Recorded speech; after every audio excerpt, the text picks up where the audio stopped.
Saudações a todos. Inicialmente, eu gostaria de cumprimentar a comissão organizadora do 28º Congresso Brasileiro de Cirurgia de Cabeça e Pescoço, cumprimentar a todos os ouvintes.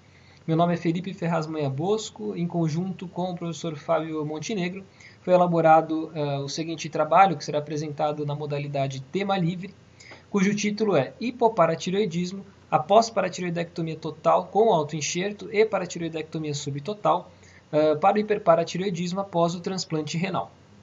Eu declaro não haver nenhum conflito de interesses. Inicialmente, devido ao grande aumento do número de transplantes renais realizados no contexto brasileiro, tem se intensificado ainda mais a justificativa de se estudar hiperparatireoidismo.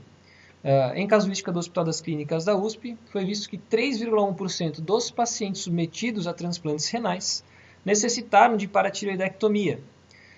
Até o momento, a terapêutica padrão para esse tipo de afecção continua sendo a cirúrgica, sendo as duas técnicas mais realizadas, a paratireoidectomia subtotal e a paratireoidectomia total com autoenxerto.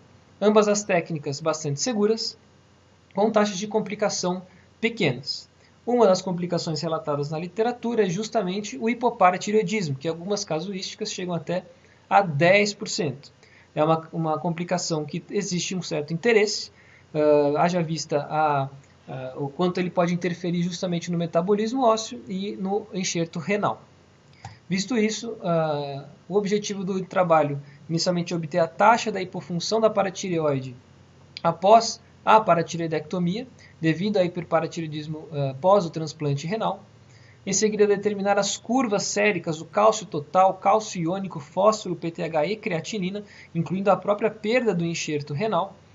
E em seguida, analisar a suplementação oral de cálcio e ou calcitriol, para por fim traçar um paralelo de desfecho entre as duas técnicas. O trabalho consistiu em uma coorte retrospectiva entre os anos de 2013 a 2018, pacientes submetidos a paratireoidectomia total com autoenxerto ou subtotal após o transplante renal. O segmento foi de 2 anos após a cirurgia e foram registrados os dados clínicos e demográficos desses pacientes, bem como o registro de perda do enxerto renal. Os dados laboratoriais de cálcio total, cálcio iônico, fósforo, PTH e creatinina foram registrados em 4 momentos diferentes. Primeiro no pré-operatório, depois no pós-operatório imediato, que contado 7 dias após a cirurgia, no primeiro e no segundo anos de segmento pós-operatório.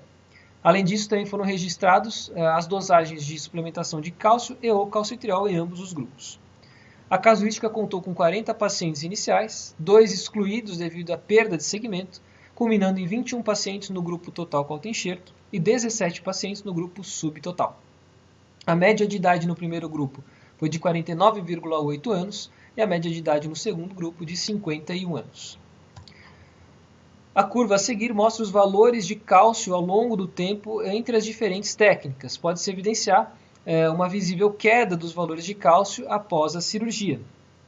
Aplicando-se a medida estatística, pode-se observar que houve uma queda significativa entre os valores do pré-operatório para os valores do pós-operatório imediato apenas, isso comparando as duas técnicas individualmente. Quando foram comparadas ambas as curvas entre elas, não se observou nenhuma diferença estatística.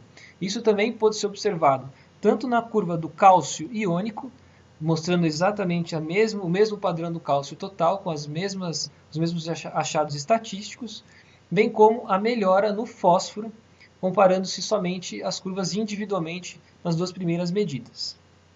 Com relação ao parato-hormônio, algumas considerações a serem feitas. Essa curva mostra os valores do pós-operatório, imediato, 1 ano e 2 anos pós-cirurgia.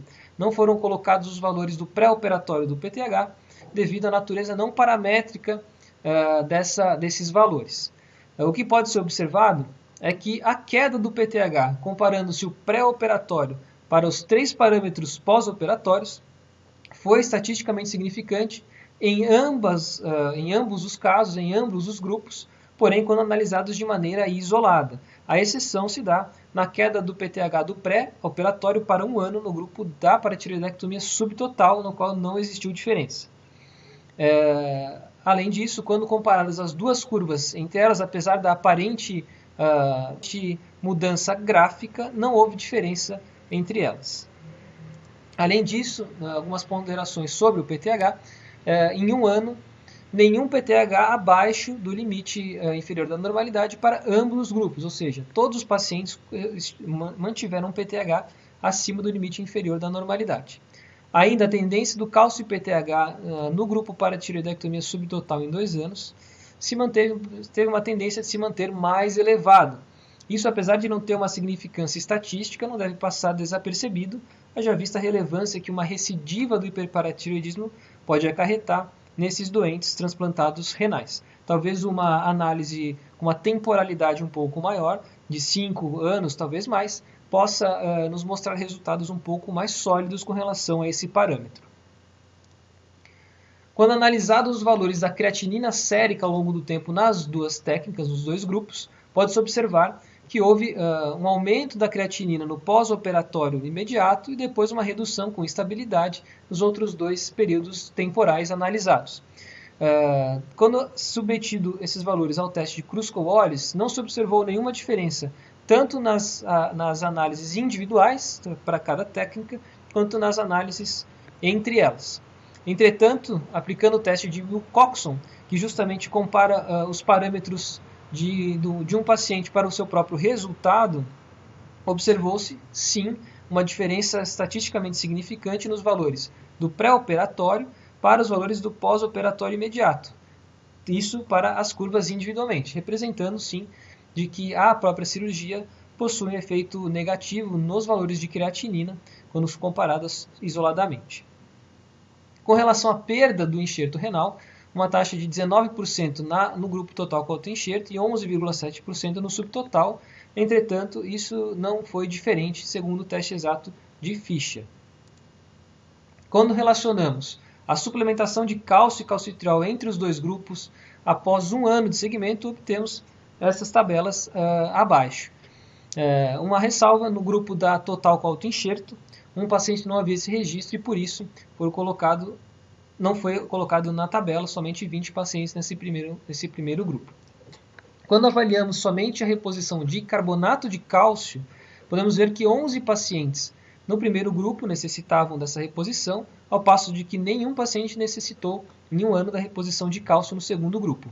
Essa diferença, pelo teste exato de Fischer, foi estatisticamente significante. Quando analisamos os valores de calcitriol, necessidade de calcitriol, 7 pacientes no primeiro grupo contra 2 do segundo grupo, nós não observamos diferença estatística. Agora, apesar de haver essa diferença estatística com o carbonato de cálcio no primeiro grupo, podemos observar que não houve necessidade de reposição em altas doses. Nenhum paciente necessitou de doses acima de 1.500 mg por dia. Analisando agora qualquer suplementação, ou seja, tanto de carbonato de cálcio e ou calcitriol, podemos ver que 61,9% dos pacientes no primeiro grupo necessitavam de algum tipo de suplementação, ao passo que 11,8% apenas necessitavam de suplementação no segundo grupo. Esses resultados, pelo teste exato de Fischer, foi estatisticamente significante.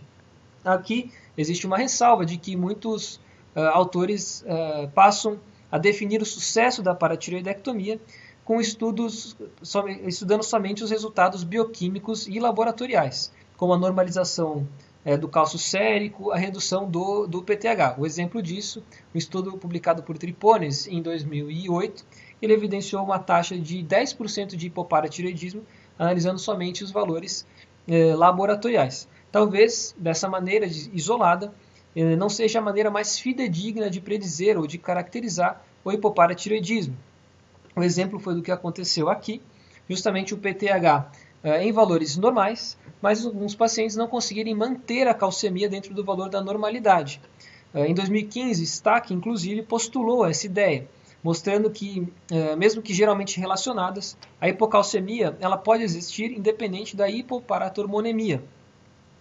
Por isso, o hipoparatireoidismo talvez seja melhor definido como uma evidência de sinais clínicos de insuficiência paratireoidiana, a despeito, inclusive, de valores normais de cálcio e PTH. Pelo nosso estudo, podemos ver taxas de 61% de hipoparatiroidismo no primeiro grupo e 11,8% no segundo. E, novamente, ressaltando de que nenhum deles apresentava PTH abaixo da normalidade. E um valor bastante alto se comparado àquele de 2008 de 10%, no qual só se evidenciou o resultado laboratorial e não o resultado clínico desses pacientes. Isso mostra que, se analisado somente dessa maneira, poderemos ter uma taxa bastante subestimada de hipoparatireoidismo após essas técnicas cirúrgicas. Quando fazemos a mesma comparação agora em 2 anos da cirurgia, nós temos resultados bastante semelhantes. Analisando somente a reposição com cálcio, o primeiro grupo com 9 pacientes, o segundo com 1 paciente, temos sim diferença estatisticamente significante, o que não encontramos com o calcitriol, que não foi significativo. Ainda corroborando a necessidade de reposição baixa, a maioria dos pacientes necessitaram até 1.500 mg de carbonato de cálcio por dia, sendo que apenas um necessitou uma dose maior no grupo total com autoenxerto. Como conclusões, o estudo demonstra uma semelhança bioquímica entre os grupos total com autoenxerto e subtotal. Além disso, há uma melhora bioquímica entre o pré-operatório e pós-operatório imediato em cada grupo isoladamente, com diferença estatística, e uma aparente estabilidade do cálcio em ambos os grupos após 1 ano de segmento pós-operatório. Além disso, o PTH e cálcio tenderam a ser mais elevados no grupo para tireoidectomia subtotal após 2 anos. Isso não teve uma relevância estatística, porém foi evidenciado. Houve uma piora aguda da função renal com tendência a melhora em ambos os grupos, ainda que não se observou diferença significativa da perda do enxerto renal entre eles. O grupo subtotal apresentou uma menor necessidade de reposição via oral de carbonato de cálcio após 1 e 2 anos do segmento, o que não foi observado com relação ao calcitriol.